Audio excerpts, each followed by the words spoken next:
Hi, everybody, and welcome to COM125 Foundations of Digital Media. My name is Kevin Roy, and I can be reached at kroy@eou.edu. I can also be contacted through the Canvas system as well.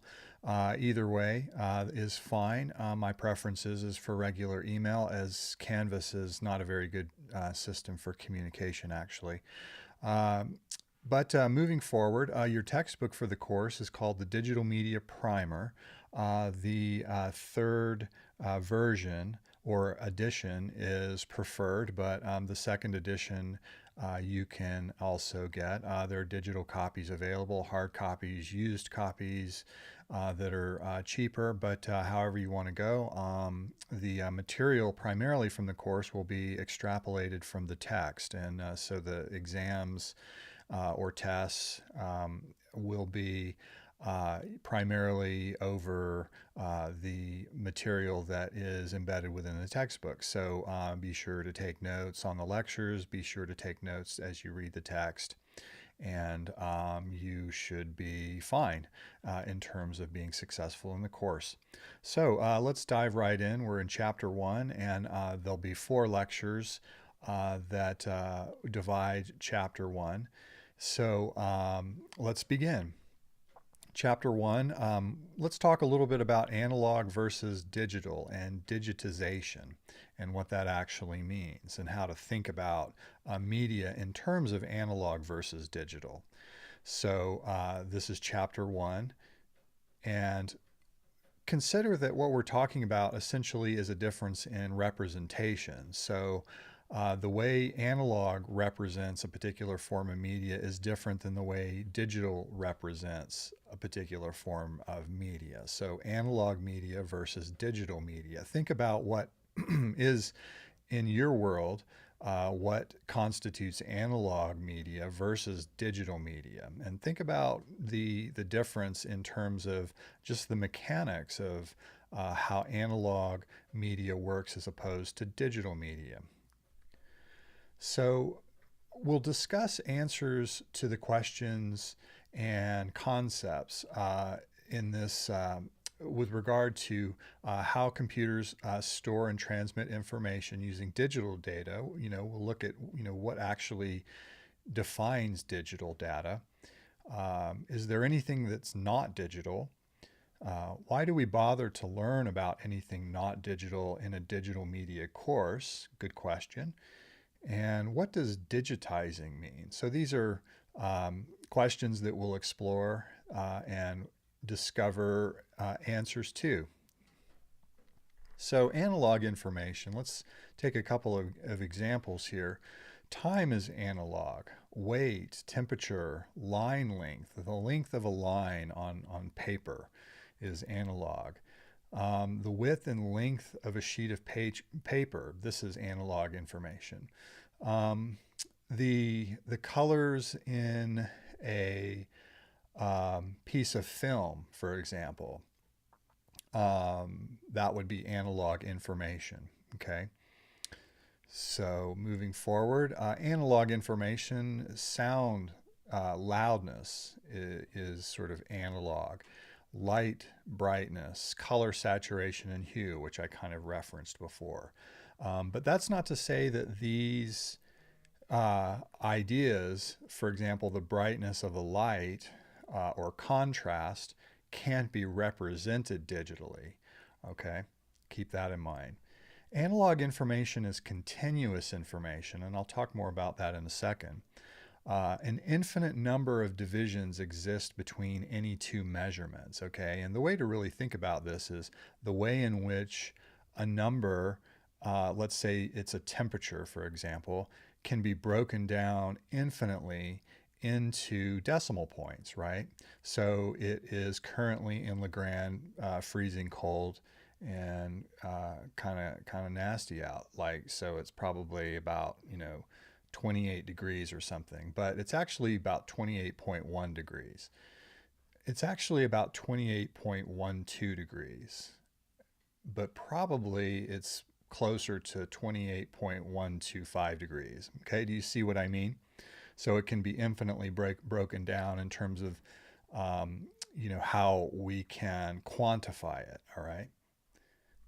So what is the length of this pencil? Well, it looks to be about 7 3/4 inches, but actually we can break it down even farther, right? And then we can continue to break down the length of the pencil, as I kind of demonstrated or articulated a moment ago, into an infinite number of places or decimals, right? If we're thinking about a numerical representation. Same with temperature, okay? That's about so 20 degrees Celsius, and then we look at the photo, we can see that it's about 28 degrees, but then we zoom in on it and we can see more precisely, right? So an analog representation is infinite and continuous are the two words that really define analog, and so understand how those ideas of infinite and continuous can break down to describe, how what analog actually is, or how analog is represented. Infinite and continuous. I can continuously break down a value, unlike a digital thermometer, which is 24.6 degrees Celsius, right? So that is it's not infinite in this case. It's 24.6 degrees. So we have their limitations in terms of digital. So analog scales versus digital scales, what are the characteristics of digital readings? So analog, as I said, is continuous, made up of an infinite number of data points, represented as a decimal, let's say. And then digital data, the word that describes it that is kind of opposite of analog in a way, is discrete. So a couple of examples. You have a number of persons. There is no in between one person and two persons, right? Choices in multiple choice questions. There is no in between choice of A and B, right? So what are the limitations of these analog and digital devices? Okay, what are the advantages of these analog and digital devices? Sight and sound we perceive in our natural world are analog information, continuous and infinite number of points between any 2 points. Computers handle discrete digital data. In addition, the amount of data has to be finite, okay? And think about why digital data is finite. Sight and sound must be converted into finite, discrete digital data in order for the computer to handle that data or to handle that information, let's say. Okay, and again, think about why that actually is. There are limitations, like, for example, hard drive space. Like if we were talking about an infinite medium, we would have to have infinite amount of hard drive space to be able to store those digital representations. Before we talk about the conversion process, let's take a look at this scenario, okay? Monitoring a puppy's weight in the first year. Oh, a little puppy there. Suppose you use an analog scale to weigh the puppy, right? There it is. So cute. Now, what is the weight you would note down for this puppy? Probably what? About 9 pounds or so. See the problem in picking a number to represent an analog measurement? So, number of decimal places, which I talked about before. In recording the weight, you must decide the number of decimal places to use. This determines the precision or exactness of the measurement, right? Decimal points, as I was alluding to, or saying earlier, it's all about precision. The farther we go, we can go to the tenths, the hundredths, the thousands. That is representing a level of precision or exactness of the measurement. How many will give you an exact measurement? How many is enough? How many is too many? Okay, so what point in terms of analog and digital representations, at what point does human perception exceed that precision? Or what, thinking of it in the opposite way, at what point does, you know, does it not make a difference to human perception, let's say, with regard to that level of precision or exactness? Okay. So, in other words, how much color can I really see? Or how much contrast can I see? Or, what's the range that I can hear? Okay. In terms of dynamic range of a sound pressure level. Okay. So, how exact does that measurement have to be in terms of a digital representation before I can discern that those differences? So answering the question, how much precision is enough? How much is too much? So using more decimal places, think about the pros of what that means.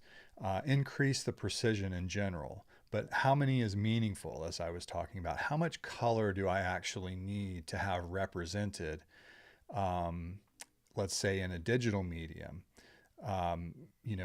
Because there is a point where the number of colors really exceed my eye's sensitivity to color. Okay, so in other words, if I can only see 20 colors, which of course is not, I can see, we can see much more color than that.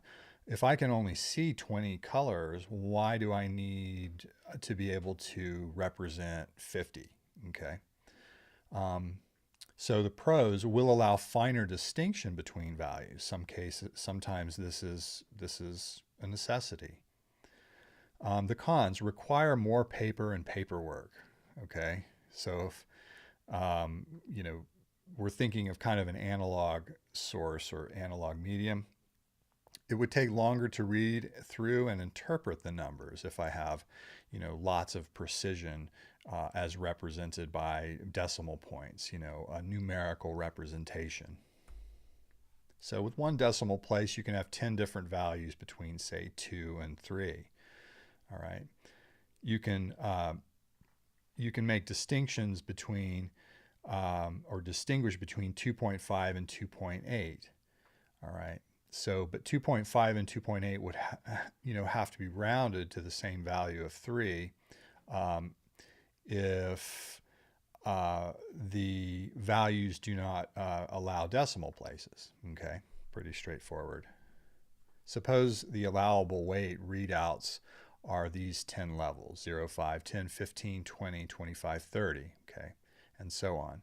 Then 2 pounds rounded to 0 pound. 3 pounds would be rounded to 5 pounds. The difference between 2 and 3 pounds is 1 pound. But now it becomes 5 pounds if we use these levels, right? So again, speaking to the level of exactness and precision, and how important is it, to be as precise as possible. And, a lot of that is contingent on the context, are you making a scientific study, or are you just having general conversation about, how, what your with a friend about what your new puppy weighed a month ago and what the puppy weighs now, that kind of idea. So, how often would you weigh the puppy to produce a good monitoring of his weight over his first year? Once a year, once a month, every 2 weeks, every week, every day, every hour, every minute, every second? How often do you need to, make that quantification? And, what are your considerations in deciding how often to weigh a puppy, right? So what is the context?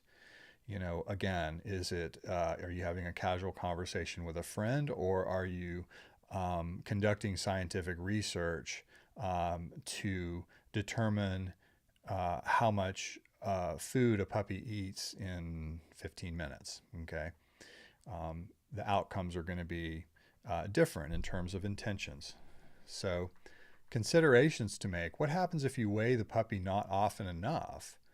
All right. And so again, just to kind of take a step backward, all of this in many ways is related to, well, it's very much related to the way in which we think about how a digital representation is made. And I think that that will become clearer as these lectures go move forward, because what happens if you weigh the puppy too often enough is sort of similar to what happens if you, um, you know, don't have enough samples, digital samples, or pixels when you take a digital image. Okay, it's kind of the same idea. What happens if you weigh the puppy too often? Is there one right answer? Will you use the same weighing schedule to monitor the weight of an adult dog? Okay. And so, again, context is everything. And speaking in terms of the digital realm, what you have is, trying to make a determination with regard to essentially what I'll talk about in the future, sampling and quantizing. How many samples do you need of digital data to make an accurate representation of an image? Let's say that representation is a digital image. So how many samples do you need for it to be accurate? Does it need to be accurate? Perhaps it doesn't. So back to the computer, digitization, sampling and quantizing. All right, something that you need to definitely be aware of for the test for sure. What is sampling and quantizing? Okay, so again, this is going to relate to, quantifying analog information or data. So to convert analog information into digital data that computers can handle, it's a two-step process essentially, sampling and quantizing, okay? And we start out talking about digital imaging, and that's probably the sort of easiest digital media to grasp in terms of understanding what sampling and quantizing actually is. And so as we're moving forward, I'm encouraging you to take notes because there's a lot of vocabulary that you kind of have to pick up on and really sort of study to be successful in the course. So analogous to weighing and recording the puppy's weight, sampling is analogous to weighing and recording. During the sampling step, you need to set a sampling rate. All right, sampling rate. How often do you take data or record that data? Okay, so we'll be talking about digital imaging coming up. So suppose this is the true timeline of the puppy's first year growth. Okay, and we can see over time that the weight increases, and there's kind of a curve made there. And we can kind of have a visual representation of the weight and how it increases. Suppose you weigh the puppy once a month. Okay, so those are sample points. When you're weighing, you're sampling. Okay, and you get these data points. And so from those data points, you can interpolate the points. Okay, and so that essentially means that you can extrapolate, a value at a particular point in time based on the sample points that you make over time. All right, as we can see here. Right, so, but keep in mind that sample rate is critical because you don't want to take samples that are too far apart because you might miss changes that occur during the first month, right? That might be important. All right, so we can see here, that the sample points that we captured prior don't capture that little anomaly that we see there. So what we would actually, how would we remedy that? We would actually need to make more sample points, okay?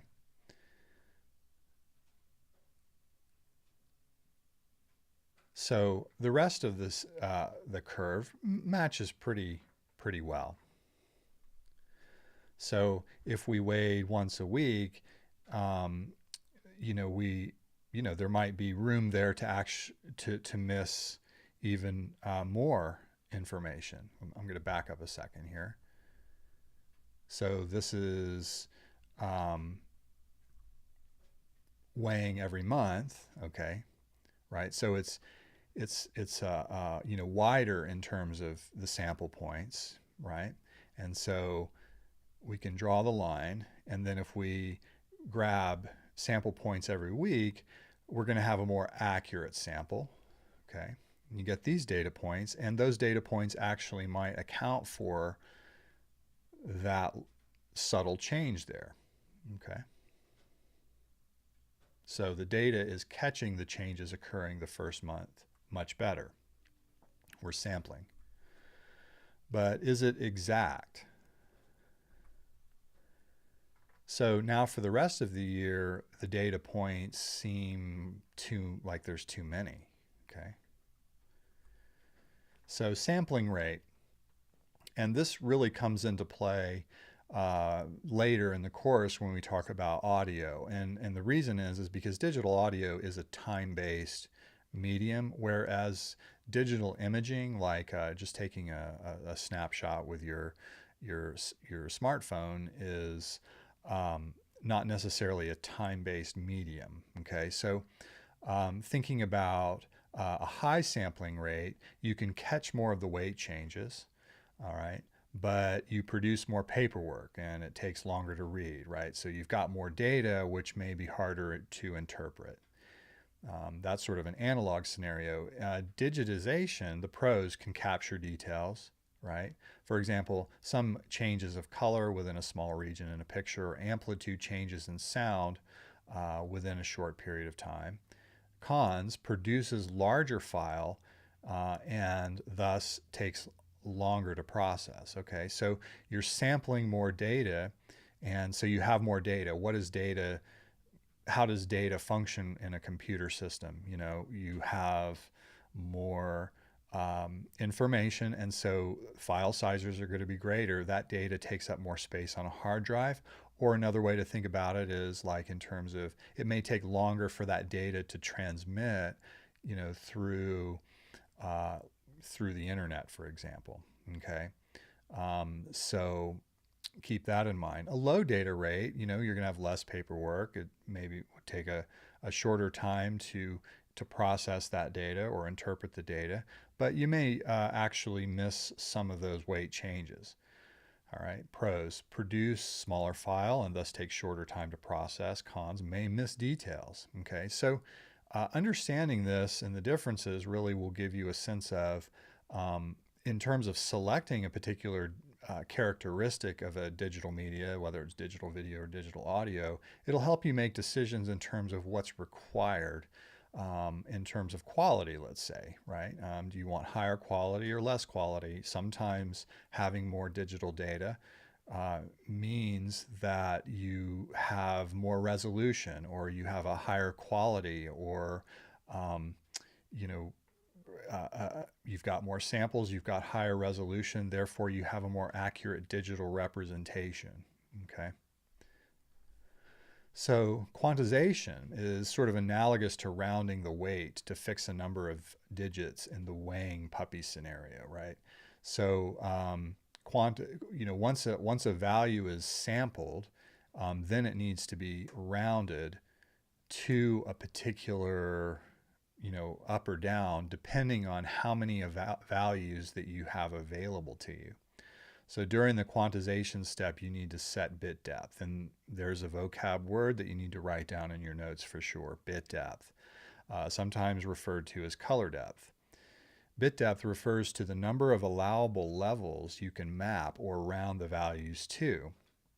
All right, we'll definitely be talking about this more over the term, and you'll definitely see this referred to in digital audio and color and that kind of thing. And this has to do with also the level of precision in terms of a representation.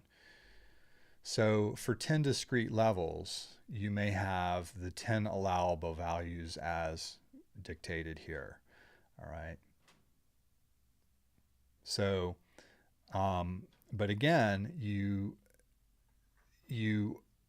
only have you've only got 10 values, and the question becomes, what are those values, or how do those values need to be represented in order to most accurately represent the like the weight of the puppy, or a particular color, or a particular loudness of sound, or volume of sound pressure level more specifically. Okay. Again, we're talking about quantization. So suppose you choose the first um, example here, 2.0 to 2.9, just using the tenths. So any weight data below 2.0 will be recorded as 2.0. Any weight data higher than 2.9 will be capped at 2.9. All right. It works well if the puppy's weight falls into this range, but it does not seem to be the case, right? There's going to be, based on, the graph that was put forth, there's a wider range. And so there is a wider, and this is vocab as well, that'll come back, dynamic range, right? When we quantize, we have a certain amount of values that we have access to. All right. And that will be explained certainly more. We have a certain a number of values. Okay. But the dynamic range we've chosen using the 10th scale, 2.0, 2.1, it does not capture the full range of the puppy's weights. Okay. So let's say we chose 0, 5 to 45 based on, multiples of 5. A weight around 2 pounds would be rounded to 0, and a weight of 3 pounds to 5. I think you can see the downside of this. The difference between 2 and 3 pounds is altered after they are mapped to the allowable value on the 10 level scale. This difference becomes 5 pounds, not 1 pound. All right. So the pros, though, are you have a wider range and you're capturing the full dynamic range. Okay. But let me just back up. Dynamic range, that vocab will come in a little bit later in the course. Think of it in terms of range, just as you're sort of processing these concepts. Again, it works well if the puppy's weight falls into this range. Okay. But you can see that the downside of the rounding. All right. So think about how we would remedy that in terms of rounding, and what we might do to gain more precision. Okay. So that we're not rounding 2 down to 0 and 3 up to 5. Okay. What if we wanted more precision within that system? All right. So, what if we chose this? So here's an example. Much more seems like it would capture a wider range, and it would capture a much more precise and exact range. Okay, much more precision. There's that keyword again. So you've got this full range now. Now you've increased the numbers of levels from 10 to 431. All right. So the pros, this increases the precision you increase the precision and you increase the range compared to using, 2.0 to 2.9. All right. So you've increased the number of allowable levels. There does not seem to be any cons in the weighing puppy scenario now. However, for digitization, increasing the number of allowable levels, increasing the bit depth, will increase the file size, right? There's more data. You have more allowable levels, i.e. more bit depth, and so the file size will increase. So sampling and quantization, say that 3 times really quickly. Digitizing media involves sampling and quantizing regardless of the type of media, images, video, audio. Digitizing, or the digitization of media from an analog source, again, sampling and quantizing, regardless of whether they're images, video, and audio. Just say that a couple times. So, overview of how sampling rate and bit depth affect digital media file quality. So, this is a great table to study, and this is a really good platform in terms of understanding how, some of the technical aspects of the various forms of media that we're going to be exploring in this course. So digital images, if you increase the sampling rate, you're increasing the image resolution or number of pixels. A sample is a pixel. Let me say that again. A sample is a pixel. Okay. So 8 megabytes or 8 megapixels, I should say. 8 megapixels, 8 million pixels, 8 million samples. Okay. So the bit depth in that scenario related to digital images is the number of allowable colors in an image. Okay, keep that in mind. So the bit depth is related to quantization and the number of allowable colors in an image, right? So there are, in an analog, remember, in an analog media, we can break it down. Just break it down infinitely. Remember, it's continuous and infinite. But we only have a number, because we're dealing with a digital media, we only have a certain range of color in terms of numbers of color. And that is the bit depth, or sometimes referred to as the color depth, the number of allowable colors in an image. So digital video, number of pixels in the video frame in the video, and the frame rate. Okay. So frame rate being like 24 frames per second. When you go down to the movie theater, you're watching a movie at 24 frames per second. Okay. Each frame is a sample, essentially. In each frame, there are pixels. Those are samples as well. All right. And so again, bit depth is related to number of allowable colors. All right. And this, I just want to point out too that these ideas are kind of, when you're looking at equipment and you're really into sort of the technical aspects of video or making digital photographs, all of the hardware is defined, partly in terms of sample rate and quantizing and bit depth, right? So I buy a video camera that's a professional level video camera. I'm going to have access, chances are, to a broader range of colors. I'm going to have a system that will allow for a greater bit depth. Okay. And so in digital audio, the sampling rate of the audio essentially, limits how high the pitch of the audio, can be captured. How high, and I'll talk more about this. What the pitch of an audio signal is essentially like. They're higher pitch, higher frequency, lower frequencies, right? So sampling rate, which I'll talk about more when we get to the audio section, is related to the Nyquist theorem. You can jump ahead and start thinking about that concept. It's quite interesting. So all of those samples are plotted on a graph, essentially, that makes a waveform. All right. And again, the bit depth is the number of allowable levels of amplitude. All right. So we've got essentially,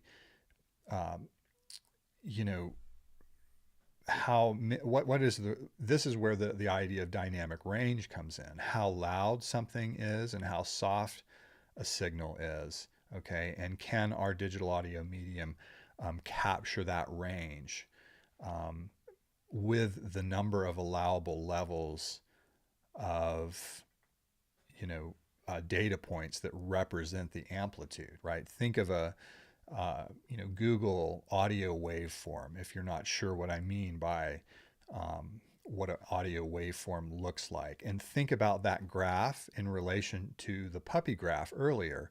That graph over time there are sample points, and each one of those points is quantized to a particular value depending on the number of allowable um, levels. Okay, a couple of questions for review. Let's take a look. So digital data is discrete and analog information is continuous. Digitization means converting, think about that and make a note. Sometimes this conversion is referenced as encoding, which I'll talk about in the next lecture. Converting from analog to digital involves a two-step process. Again, this is characteristic of all digital media. When analog information is converted to digital data, two properties affect the exactness of the digital representation, one from sampling and one from quantizing. Which of the following is a result of quantization?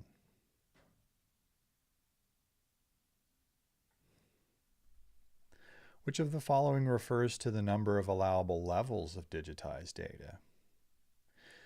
This is, I think, will be clarified in the next lecture when we start talking about what a bit actually is. Which of the following can reduce file size of digital media? Think of digital information as digital data. Think about the relationship between sampling and the amount of digital data that is acquired. Or think of bit depth in terms of the amount of digital data that is represented as well.